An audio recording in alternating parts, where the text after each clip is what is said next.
Welcome to the Jill on Money Show. It's Thursday, March 31st. This is the first day that we are recording, Mark, since I returned from Florida. So a few thoughts about the state. Number one, my sister-in-law wore on the airplane a Just Say Gay N95 mask, which I thought was great.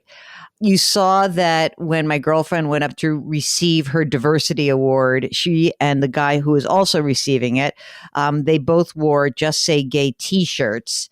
And my brother-in-law, who is going to chair this conference next year, gets up at the end of the whole conference and essentially said, in I think a much more eloquent way than the people at the Academy Awards, like, "Hello, Florida. I have 2 gay sons and I love them." And that was kind of it. So it was a strange place to receive a diversity award. But, these things, Mark, they're scheduled, 3 years in advance usually. So, I didn't think there was really much to do except sort of be there and be proud. And for all of our friends who are listening in Florida, I think you have a really nutty governor and some politicians there who seem to have misplaced their fears. They should be so fearful of me, There's no better thing to be fearful of, right? Ay vey. Anyway, I don't want to linger too much on that because it really was lovely. The weather was fabulous. Oh, Mark, did I tell you that I went to Universal Studios, the theme park, the Universal theme park? Disaster. Number one, I remembered, and my mother was laughing when I said this. I'm like, did I always dislike amusement parks? She said, well, you went to Disney World with your grandparents the year it opened. And if you recall, you either severely sprained or broke your ankle while you were there at age 7. And the good news was that I was actually in a wheelchair. So my sister said we got to cut every line because I was in a wheelchair. But more importantly, I don't like roller coasters. What's your view on roller coasters, Mark? I've been on a roller coaster or two before in my life, but yeah, it's not something I need to do. I am just a wimp.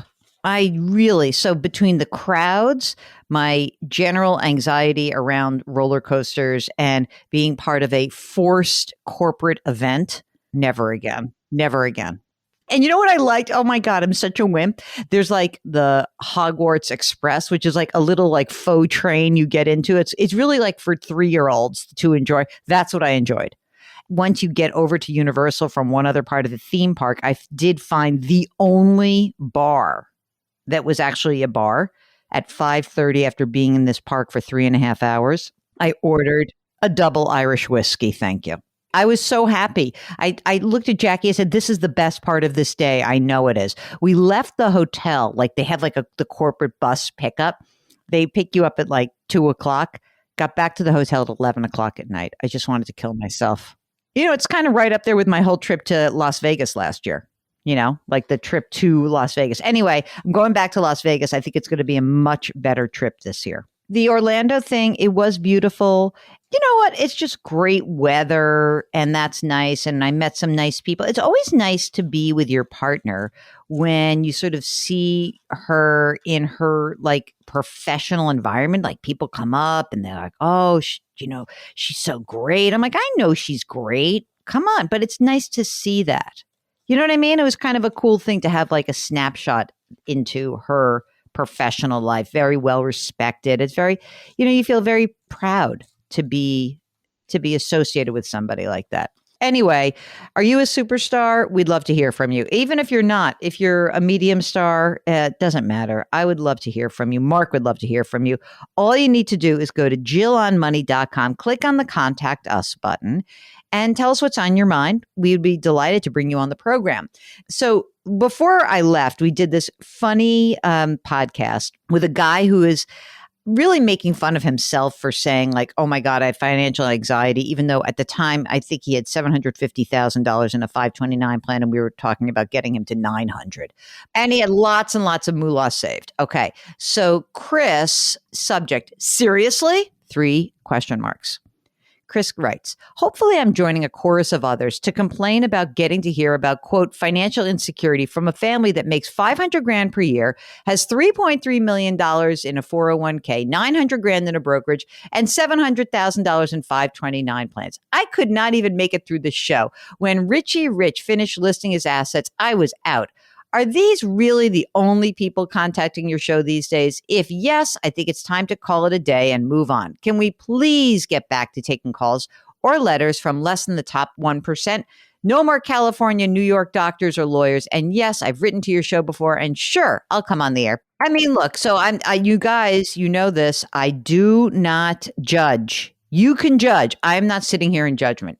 So to that, Sarah writes, Financial Anxiety Podcast. Message, a note of gratitude. I just listened to today's podcast and I wanted to reach out because you mentioned you were going to get hate mail because of the caller's wealth and questions. I wanted to say thank you for including the caller's situation. While our numbers don't exactly line up, I resonated with that saver mentality and the issue of feeling secure, even if the numbers don't make sense. As you mentioned, thoughts on money are informed by our head and our hearts. Thank you. Thank you, Sarah. Look, guys, it's for everyone. Write in, say you'll come on the show. And if you have no money, we'll put you on the show. And if you have a lot of money, we'll put you on the show. We book the people who write in. That's what Mark says. Okay, here's someone who says, hi, Jill and Mark. I do not want to be on the show. I don't want anyone to recognize my information. What should we call this person? Let's call this person Anonymous. Anonymous is 43 years old with a 5-year-old. And I only recently got serious about my finances due to having a child. I have $120,000 in a rollover IRA, $5,000 in a brokerage account, $10,000 in savings, $4,000 in a 529, and $7,000 in a Roth. I also have $1,200 in an IRA. Okay. Hey, maybe this is going to make Chris feel better. This sounds like a normal person with normal amount of money. What do you think, Mark? Should this make Chris, are you listening? Chris, are you there? Maybe Chris stopped listening already. I'm sorry.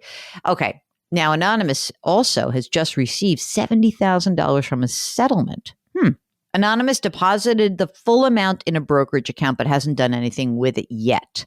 My initial thought was to complete investing in my IRAs. I'll max out for 2022 and have $1,200 left that I can deposit to 2021. Pay off the car. Yes. Invest the rest in the brokerage. I'm not sure how to invest it given the current market. Right now in the brokerage, Fidelity low-cost funds. Should I dump the rest in the same index fund, different index funds? And I have a 401k with my new job. I started last July. I do a half Roth, half regular, using a target date fund, and I'm maxing out. Oh, that's good. I currently make $170,000. It's a big increase from my previous job where I made $123,000. That's awesome. I invest $500 a month in the 529. I just started doing $2,000 a month in the brokerage. My idea is paying off the car will give me extra money to put in savings along with the current money I put in there. Anonymous basically puts about $800 to $1,000 a month. That's kind of good after all is said and done.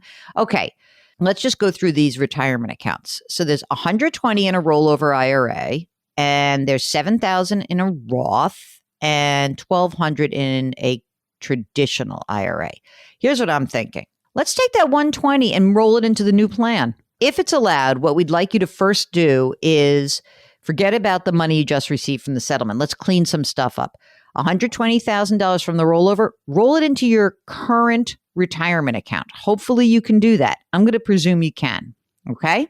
Next, the $1,200 in the traditional IRA, convert that into the Roth immediately. All right. And we'll pay the tax that's due. You'll have money in this account. So now you've got the money in the Roth. Okay. Now let's go back to where you are. So top off your contribution for 2021. Put your $6,000 into your Roth for this year. Okay, great. Next, you need more money actually in savings, if you don't mind me saying. I don't know, you make $170,000. I'm going to guess that you probably need more like you right now have, say, $10,000 in savings. I'm going to guess, Mark, that Anonymous needs maybe $25,000 or $30,000. Does that seem reasonable? All right, $30,000. So let's put 30 in. So we've got of the 70, 30 goes into another 20 is going into your savings. let's say 10 for paying taxes, doing stuff, whatever, and topping off retirement accounts. And now we've burned up 30. I would say that of the remaining money, what do you think? 529 in brokerage split? All right. So what I would do is for this year, for your 529, let's just immediately put 16,000 into the 529 for this year. And now you can stop doing that for the monthly stuff. Then everything else goes in the brokerage. And in the brokerage account, how about 43 years old? You didn't mention a partner. I don't know if you have anything else going on or a house or anything like that, but build up the brokerage account. You've got a low cost index fund. Great.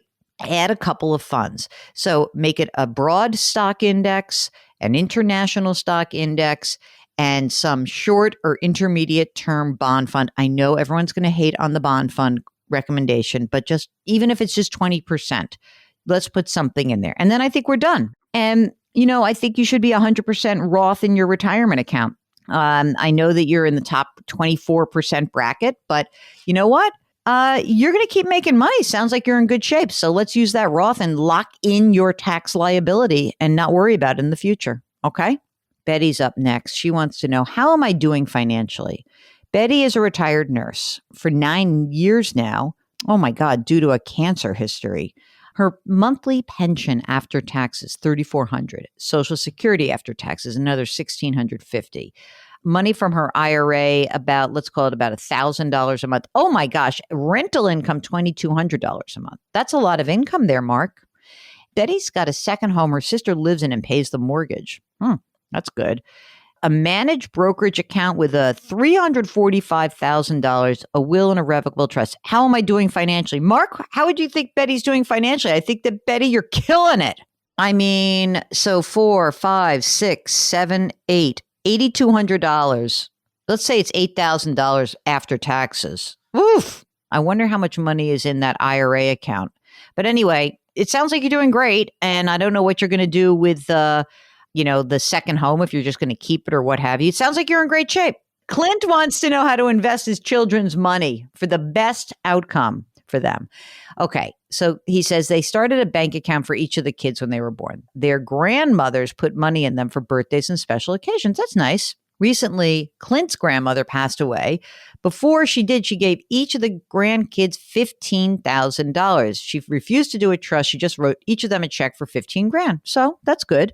I'd like to start earning compound interest for them at an early age. I'm not sure how to do that without doing it under my own accounts and taking the tax. Okay, wait a minute. This is easy, Clint. Let's do a 529 plan. You don't say where you're from, but if you are from a state that offers an state income tax benefit for using your state's 529 plan, do that. That's what I would do with it. And then you don't have to worry about it. And that is the most tax efficient way to invest. And I think that'll be the best outcome for the kids. And there was no problem doing that. Kathleen is divorced, 55 years old, and she recently inherited about $2 million. Some of the money inherited is an inherited IRA. She knows that she'll have to take that out within 10 years. So I'd like some advice on a spending plan, as well as insight into whether or not to use a financial advisor.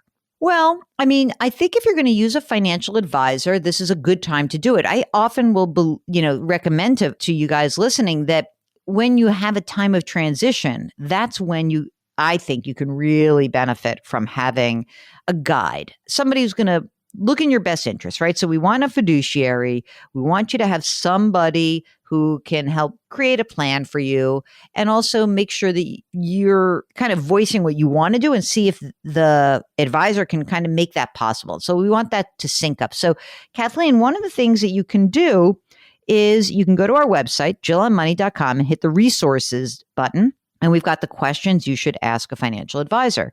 You can go to NAPFA, the National Association of Personal Financial Advisors, which is NAP, as in Peter, FA.org, napfa.org. You can also go to the CFP website, letsmakeaplan.org, and the AICPA website, which has a designation called the CPA PFS. So those are all the different designations. But if you go to the JillOnMoney.com website and you look at those resources, I think we have links to everything in there. So check it out. And yeah, it probably is a good time for you to think about doing this. So it's always nice to kind of have a reset, right, Mark? Like to have a moment where you're like, okay, something big just happened. And now I can kind of take a breath, reset, and really try to determine what's next for you. That's what we're trying to do. Yeah, I think that's right. No sudden moves is a very good bit of advice.